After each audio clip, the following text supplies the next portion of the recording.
శ్రీరామ రామ రామేతి రమే రామే మనోరమి సహస్రనామ తత్వల్యం రామనామ వరానని కూజంతం రామ రామేతి మధురం మధురాక్షరం ఆరుష్య కవితాశాకం వందే వాల్మీకి కోకిలం.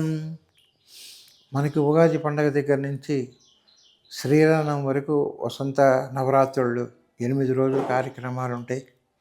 ప్రతిరోజు కూడా మనం నమ్ముకున్న స్వామికి 9 రోజులు మడి ఆచారంగా పద్ధతిగా మీరింట్లోకి రానికూడని రోజు చాలా మడి పద్ధతుల్లో ఆచార పద్ధతుల్లో ఉంటూ స్వామిని 9 రోజులు కూడా రోజు ఒక ప్రసాదం చొప్పున 8 రోజులు 8 ప్రసాదాలు పెట్టుకుంటూ మీరు యొక్క వసంత నవరాత్రులను పూర్తి చేసుకోండి.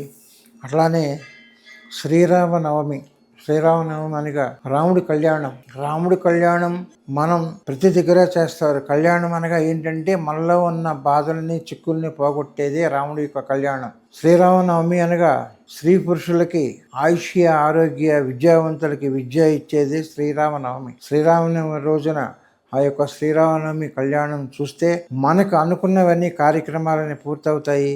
ఆ శ్రీరామనవమి కావలసిన ఆ కళ్యాణానికి కావలసిన వస్తు రూపేణ భోజనానికి కావాల్సిన వస్తు రూపేణ అది ఇచ్చి మనం భక్తిని చాటుకుందాము.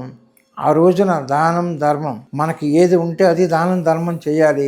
దేవాలయాల్లో రాముల వారికి బట్టల రూపేణ ఇవ్వచ్చును, అభిషేకానికి పాలు పెరుగు తేనె నెయ్యి పంచదార ఇవ్వచ్చును, పూలదండల రూపేణ ఇవ్వచ్చును, పళ్ళు ఉడుపుల రూపేణ ఇవ్వచ్చును. మనం ఎంత ఇస్తే అంత భక్తి మనకి ఉంటుంది. కాబట్టి ఈ యొక్క శ్రీరామనవమి కార్యక్రమాన్ని మీరు చాలా భక్తి శ్రద్ధలతో వసంత నవరాత్రులు చేసుకుంటూ ఈ యొక్క శ్రీరామనవమి కార్యక్రమాన్ని పూర్తి చేసుకోండి. అందరూ కూడా మంచి బాటలో ఉండాలనేది శ్రీరాముడు సీతమ్మని పెళ్లి చేసుకొని కళ్యాణంగా మనకు చూపించిందే మన బాధలు పోగొట్టడానికి. మన నేత్రంతో చూస్తేనే ఆ యొక్క మనకున్న బాధలు పోతాయి. ఇది యొక్క శ్రీరామనవమి యొక్క విశిష్టత.